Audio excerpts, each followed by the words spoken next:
Assalamualaikum warahmatullahi wabarakatuh.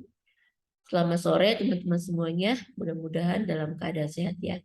Ketemu lagi dengan Ibu Dr. Aprianti Widiansa SSMPD pada mata kuliah Landasan Ilmu Pendidikan.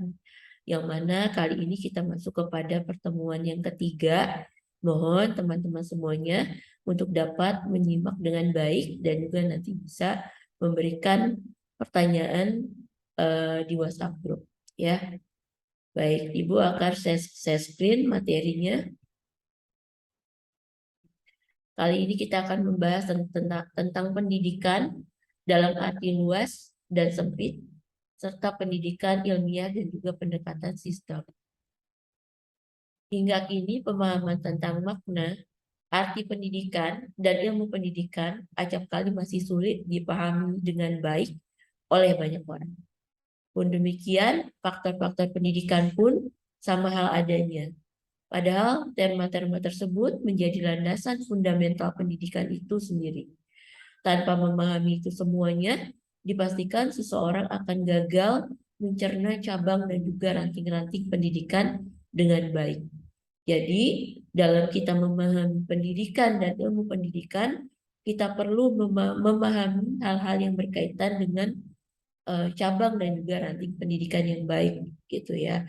Walaupun ini masih banyak sekali yang kurang dipahami, terutama oleh kalangan-kalangan pendidik atau calon pendidik yang menjadi PR agar terus dikaji dan dipahami dan juga dapat diaplikasikan dalam proses pembelajarannya sehingga arti dari pendidikan itu sendiri menjadi landasan atau fundamental dalam pendidikan tersebut. Kita lihat pendidikan dalam arti yang luas. Pendidikan arti yang luas, dalam arti luas pada dasarnya adalah wajib bagi siapa saja. Jadi pendidikan dalam arti luas itu tanpa pengecualian. Bisa anak-anak, bisa orang dewasa, lansia, dan lain sebagainya. Jadi wajib bagi siapa saja. Kapan saja, di mana saja, dewasa, cerdas, matang adalah hak asasi manusia pada umumnya. Artinya siapapun berhak memperoleh pendidikan. Nah, secara otomatis pendidikan memang harus berlangsung di setiap jenis, bentuk, tingkat lingkungan, mulai dari individu, sosial keluarga, kemudian lingkungan masyarakat luas, dan juga berlangsung di sepanjang waktu. Praktisnya kegiatan pendidikan berlangsung dengan memadati setiap jengkal ruang lingkup kehidupan. Artinya pendidikan dalam arti yang luas itu bisa dilaksanakan di ruang apapun, kapanpun, dimanapun, di usia berapapun. Tidak ada kapasitas atau batasan dari memperoleh pendidikan secara arti luas. Jadi semua orang berhak memperoleh pendidikan. Nah, sekarang kita lihat pendidikan dalam arti yang sempit. Nah, pendidikan dalam arti sempit adalah seluruh kegiatan belajar yang direncanakan dengan materi terorganisasi, dilaksanakan secara terjadwal dalam sistem pengawasan. Artinya di sini diselenggarakan di satu kelas, di satu jenjang pendidikan, terjadwal, terorganisasi materinya, kemudian memiliki sistem pengawasan. Selain itu juga diberikan evaluasi berdasarkan tujuan yang telah ditentukan. Nah, kegiatan belajar seperti itu dilaksanakan di dalam lembaga pendidikan sekolah ya, baik tingkat dasar, menengah, atas sampai dengan perguruan tinggi seperti itu. Nah, tujuan utamanya adalah pengembangan potensi intelektual dalam bentuk penguasaan bidang ilmu khusus dan juga cakap dalam teknologi. Artinya kalau sudah bicara pendidikan secara sempit berarti seseorang yang sedang menimba ilmu di bidang keilmuan-keilmuan tertentu. Contoh kayak sekarang nih, berarti teman-teman lingkupnya adalah pendidikan. Mungkin di luar sana ada yang lingkupnya ekonomi, ada yang lingkupnya teknik, ada yang lingkupnya budaya. Jadi secara khusus, gitu ya. Nah, dalam hal tersebut diharapkan dapat menjawab berbagai tantangan hidup yang pastinya bermunculan di kemudian hari atau bahkan sudah bermunculan saat ini ya dalam kehidupan bermasyarakat seperti itu. Jadi ini menjadi suatu bekal, makanya kenapa ada pendidikan secara atau bidang ilmu secara khusus. Tujuannya tadi untuk melatih seseorang agar ahli di satu bidang tertentu sehingga dia dapat menghasilkan suatu produk ataupun hal-hal yang bisa bermanfaat atau berguna bagi masyarakat di halayak umum seperti itu.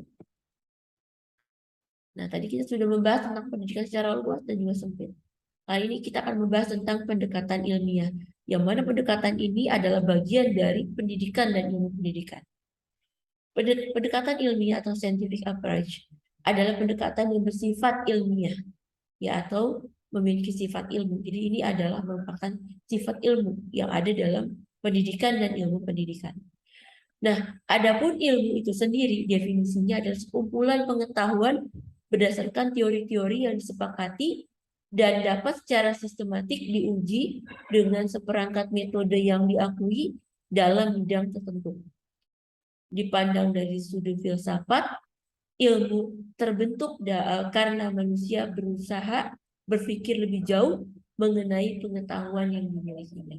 Nah, dalam pendidikan dan juga ilmu pendidikan perlu adanya pendekatan ilmiah karena ini menjadi sifat ilmu yang ada di dalamnya. Tanpa adanya scientific approach atau pendekatan ilmiah, maka pendidikan maupun ilmu pendidikan tidak akan pernah terjadi. Karena ini menjadi penting dalam pendidikan maupun dalam ilmu pendidikan, ilmiah atau sesuatu yang ilmiah itu menjadi suatu hal yang wajib. Karena ketika kita bicara ilmiah, maka sesuatu tersebut sudah dilakukan research atau sudah diteliti, kemudian sudah diobservasi, kemudian setelah diuji, maka jadilah suatu keilmuan dan juga bisa dikembangkan menjadi ilmu-ilmu yang lain seperti itu. Seperti yang sudah kita yang nantinya akan bisa diarahkan kepada pendidikan secara umum maupun secara khusus atau sempit seperti itu. Nah, selain pendekatan ilmiah, dalam pendidikan maupun ilmu pendidikan juga terdapat pendekatan sistem.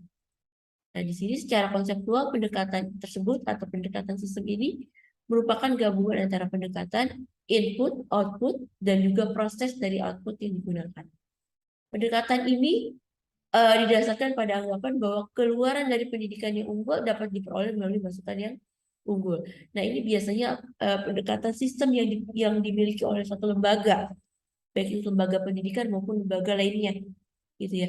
Kalau ini bicara pendekatan sistem pendidikan yang ada di lembaga sekolah misalnya, sekolah harus memiliki siswa, guru yang di dalamnya ada kurikulum, kemudian kebijakan-kebijakan, kemudian bagaimana prosesnya, di dalam ada media yang digunakan, pendekatannya seperti apa, metodenya bagaimana, kemudian bagaimana lulusannya setelah dari sana, atau setelah memperoleh atau menyelenggarakan proses dari pembelajaran tersebut. Nah, ini masuk kepada pendekatan sistem. Nah, melalui argumen tersebut, siswa yang kemungkinan berhasilnya tinggi perlu dikelompokkan kepada kelas atau sekolah tertentu berdasarkan potensi keberhasilannya. Makanya kan ada jenjang-jenjang kelas. Kelas 1, kelas 2, kelas 3 berdasarkan tingkat pemahamannya.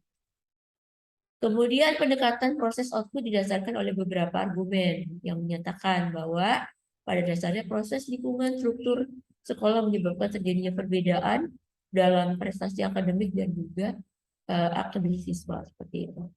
Ya. Karena ini memang khusus untuk pendekatan yang digunakan oleh lembaga, terutama mungkin dalam pendekatan sistem pendidikan dalam lembaga pendidikan. Yang ini menjadi hal yang wajib untuk diketahui baik itu pengelola, ya, dalam hal ini kepala sekolah, guru maupun stakeholder yang ada di dalamnya. Kemudian pendekatan sistem memadukan kedua pendekatan tersebut dalam memberikan kerangka pengembangan sekolah secara menyeluruh.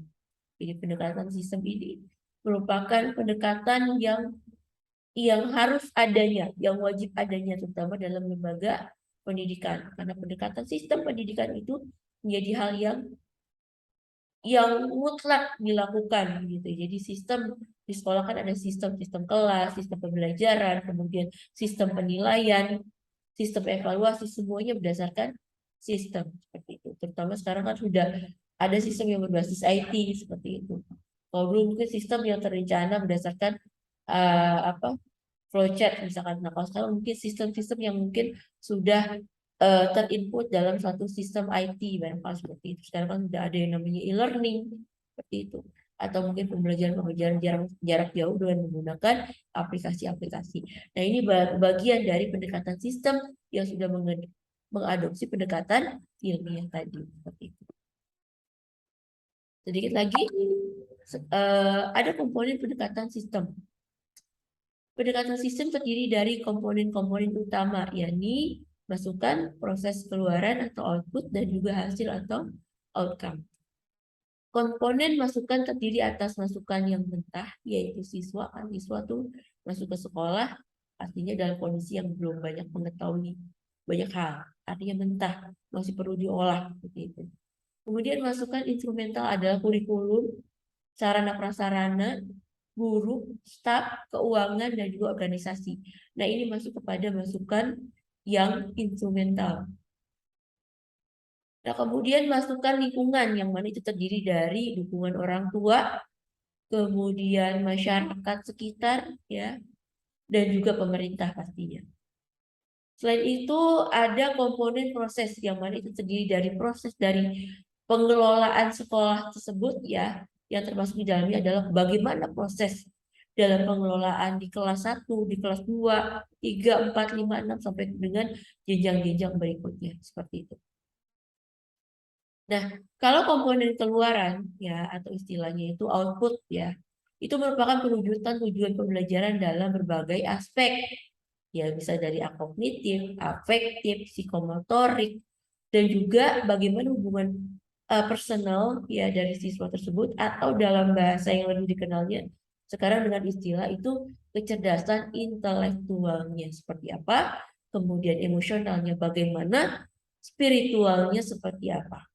Jadi ada beberapa apa namanya intellectual questions, ada IQ, emotional questions, dan juga spiritual questions seperti itu. Nah, kemudian komponen hasil atau outcome ini bagian dari komponen pendekatan sistem, yang mana komponen tersebut merupakan pewujudan hasil belajar dalam hal keberhasilan lulusan melanjutkan pendidikan ke jenjang berikutnya atau memasuki dunia kerja ketika itu sudah menempuh pendidikan tinggi seperti itu. Kalau misalnya kayak pendidikan dasar naik ke pendidikan menengah pertama, kemudian menengah atas sampai dengan pendidikan tinggi, setelah itu masuk kepada dunia kerja. Dan semua ini merupakan komponen dari pendekatan sistem yang harus dilalui. Oleh siapa? Oleh peserta didik yang tadi masih berupa mentah sesuatu atau seseorang yang masih kosong, yang perlu diisi. Oleh siapa? Oleh guru yang dianggap ahli di bidang tersebut, sehingga siswa tersebut bisa memperoleh keilmuan atau ilmu pengetahuan sesuai dengan minat dan juga bakat yang dimiliki oleh peserta didik tersebut. Baik, mungkin itu saja teman-teman materi Ibu untuk pertemuan ketiga kali ini, yakni tentang apa namanya pendidikan dalam arti luas, sempit, dan juga pendekatan ilmiah dan juga pendekatan sistem.